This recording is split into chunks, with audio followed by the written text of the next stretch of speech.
All right, so in today's video, we're going to be recording a Silver 2 Orisa D.Va Ramatra. Basically, the description of this game is, emongg in chat, I'm at a crossroads. I don't think I should be in silver. I definitely can't hang with Masters/GMs, but I should be gold at least. I just feel like I get the short end of the stick with my teammates. I did have some moments of being lost and losing my position, but any pointers on optimizing my gameplay are extremely beneficial. Let's see how this goes. All right, that's a Javelin.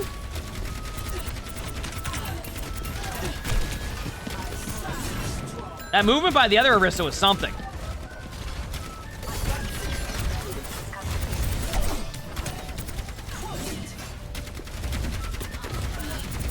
I'm watching.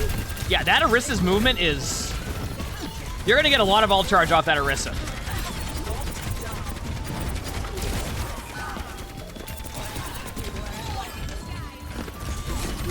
Huge.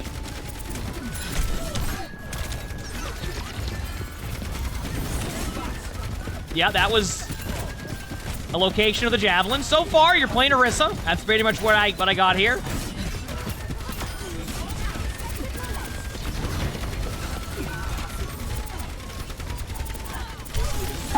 Okay, so this is the best advice I can give for this. Be patient with your Javelin. I'm not saying don't use it. I'm saying you are like launching your mouse to the left or right every time you throw the Javelin. Every time you throw the Javelin, you're just like, all right, they're right there. I'm throwing it 20 feet to the left. Like, when you throw the Javelin, just throw it kind of where you initially wanted to throw it. The Javelin has a pretty big hitbox. I find that when I'm more patient with my Javelins, I get more Javelins than when I'm just, like, trying to hit, like, this perfect, like, flick shot with them. Because the hitbox is also pretty rewarded.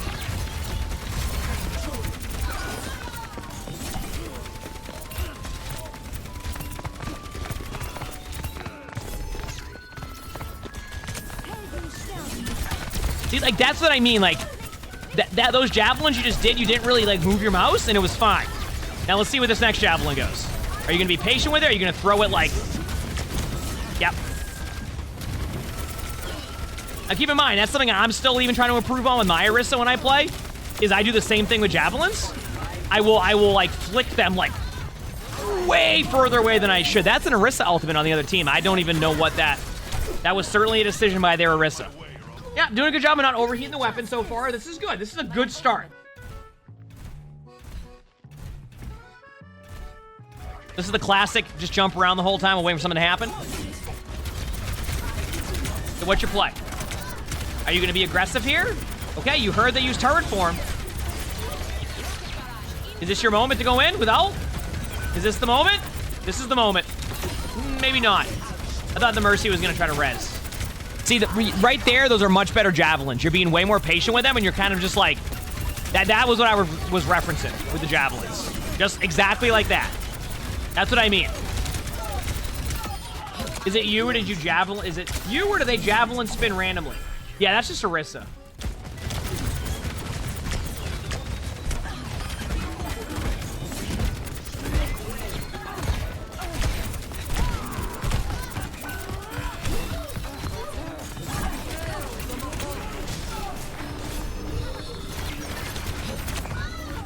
Okay, so next time there with your positioning, 1, recognize that they're going to have ultimates, and 2, react immediately to the dragon. So, yeah. They have not used their ultimate yet. No. I mean, truthfully, they really haven't had an opportunity to. I mean, like, they have, but they haven't played aggressive enough to use the ultimate, like when they're main at their choke, like, okay, I'm gonna ult here. So what's your play here, by the way? Because your positioning is by yourself in the middle of the open.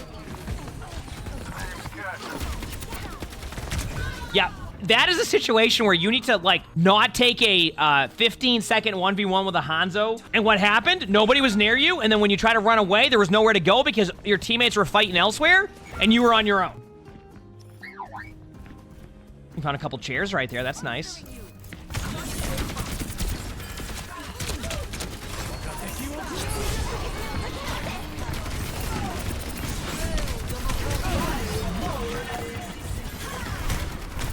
You're not being proactive with your ultimate. You're being purely reactive with your ultimate.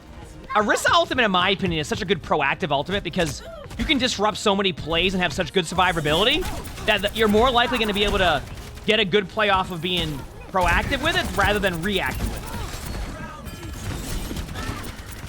it. Like you definitely could have built another ult by now. You could have won a team fight prior.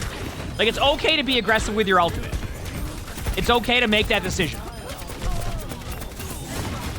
Mechanics are pretty good with your aim. Like, I've seen you have some pretty good tracking, etc. on that one, so that's been pretty nice.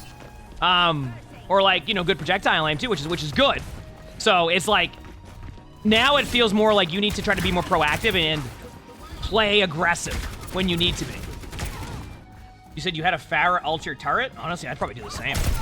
I'm telling you, no one kills Torp turrets.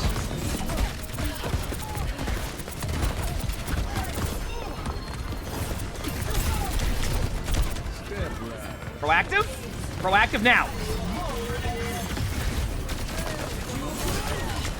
That was a very unfortunate timing for you, because it looks like when you ulted, Suzu was still in effect somehow, even though I don't think it was. Like, it was working. So they didn't get like this. They didn't get slowed. They just left. That was interesting.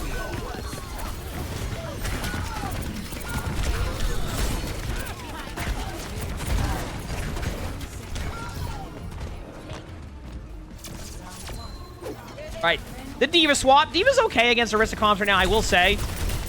I see their sim and I go, I already don't like the comp that I'm going against, says D.Va. But I will also see how it goes because, granted, you know, you might be able to get away with some plays here. So,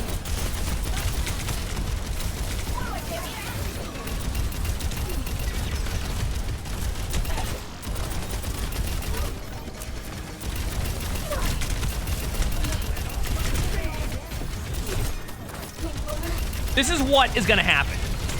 You're playing for a D.Va ult. If you get a good D.Va ult, you're going to win the team fight. If you don't, you're going to switch. That's basically what's happening here. Or a good bog. Or that happens. That also helps. I would ult over the top in a second. That might get somebody, actually. Good ult. Yeah, there you go. That was basically what was going to happen. It was if your team ulted and won that, you win that. If your team ults that and doesn't win that, you probably lose, like, first point. And sometimes it's good, sometimes it's bad. It's more along the lines of, like, you had to commit almost every single ultimate, and your Junkrat hasn't got Tyre yet, so they could have used Tyre, but they probably would have. I will play D.Va on a lot of maps, and I will try to go D.Va on a lot of maps. Right now in this meta, sometimes D.Vas can be good, and sometimes you can feel like you're not doing as much just because you can't really get through what they're playing. So that's what you're seeing is, like, the D.Va can't really aggress. So you have to play like almost like this patient game of waiting for picks to happen, which, I mean, it's generally helpful when your Junkrat flanks behind and gets 3 with Tyre, right? So you're not going to be able to make a play, but you can also prevent a little bit of damage from happening, which is nice. D.Va's like okay right now in the current meta.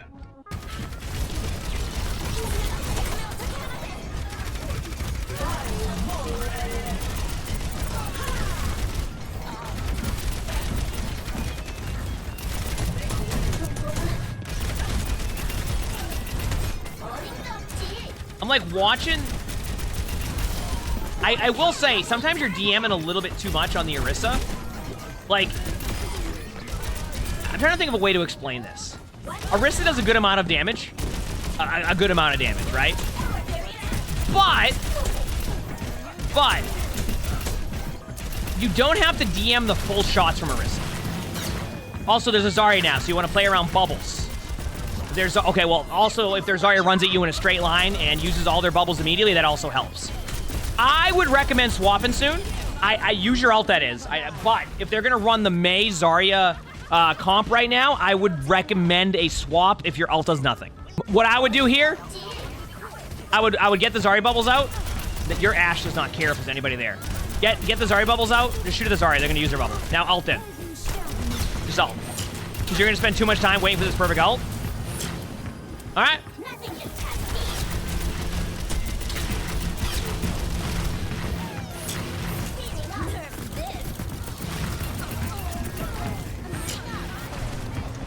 I want you to try a different ult location next time. You see where you just flew? You see where you just flew? That ultimate, I get like a lot of like 1 or 2 limbs.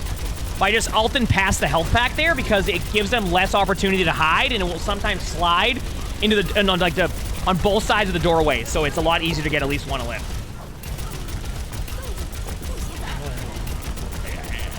Also, you're on D.Va. You're doing. I would like to see you get a little bit closer at times when you're going up against DPS in the backline.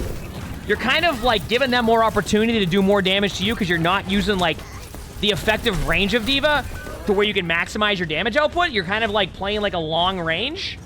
So, but yeah, I would switch off D.Va now, even if you're 60 on ult. This is where I would switch. Yeah, good switch. Roger's okay against this. Yeah, I'm okay with that. I'm okay with that. Shield. Nice shield. Nemesis form. Good job. I thought you were going to kill the Mercy. I would have done, you know what? You know, we could be like, oh, well, you got to make sure you get the limb there. I would have done the same thing because it looked like that punch was going to kill the Mercy. And then they got healed. Doop, doop, doop. Shoot, sorry.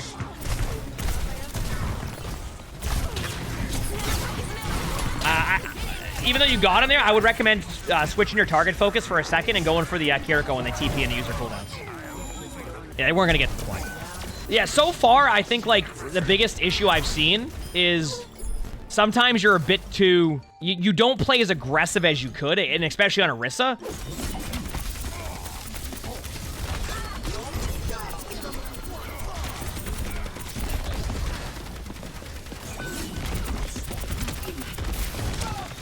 A slight recommendation I have there is use your Javelin spin to boop their whole team away and then kill the Winston. Because you do damage to the Winston, I understand like what you're going for, but you can just Javelin spin and boop their team back and then kill the Winston. Yeah, it was a tough like first round for your team. And I feel like it was just like kind of one of those, your team didn't know how to react to their new team comp and you kind of just did whatever. It looks like your team should be able to take this right here though. Oh yeah, you're taking that.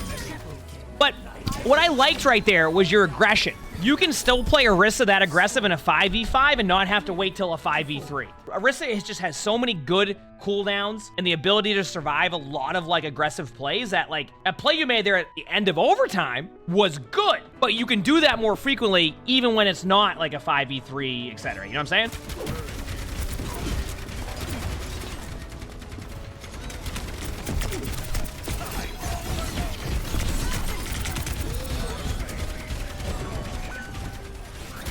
Unlucky start. All right. Good Javelin.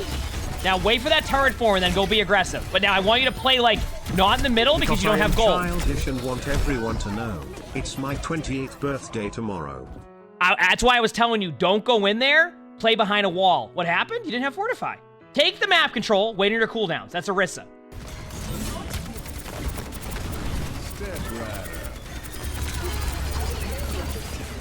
Like that. Like, you see how you backed away from a Torb? I mean, a Bastion in turret form? That's what I'm referencing. Like, you're using cover to reduce that damage when you don't have your cooldowns. Do the same thing. And then keep rotating that. And you can constantly take map control because Orisa can be really tough to play against with play correct. Like, really tough to play against.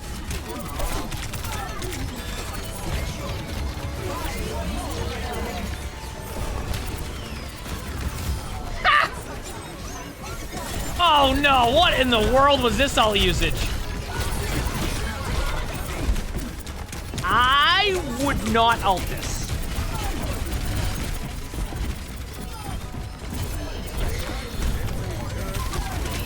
Good job not ulting that. Oh, but your Bastion got a huge pick. Now you're gonna ult. But I want you to give it a second here. Wait on that turret form. No, you're fine. Tsune.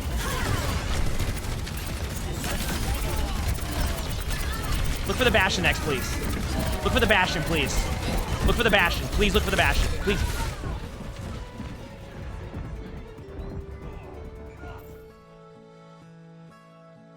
Your initial question was, you know, you think you should be in gold? Honestly, I think from a mechanic point, like your mechanics, I think like, yeah, you probably could be in gold soon. Here's the issue you had at the end there and why it was hard to win that overtime fight. What do you notice about where the Bastion is? They're in the ultimate, okay? The first decision by you to go for your team and help peel, I liked that. That was a good play. Remember this, you just did a bunch of damage to Bastion. So who is going to have more survivability at that point? The Orisa who can rotate cooldowns just like you can? Or the Bastion who has low HP and no turret for him to heal up during that downtime? So what you want to do is, if you target focus that correctly, I think you actually can win that fight because I think you can kill both the Torb and the Bastion in time because of their low HP. Instead, you start to tunnel the Orisa. But when you go for the Orisa, that plays into what will help them win. For you, as long as you keep understanding what to do in the middle of a team fight and being a little bit more proactive, I think you'll come. If you like this video, make sure to hit the like button. Sub to all the YouTubes if you haven't. We record these all live on stream, so make sure to stop by the stream, follow the stream. If you want to submit your own spectated, if you look in the description below, my Discord's there. We have a channel there. With that being said, hope you all have an amazing day/night.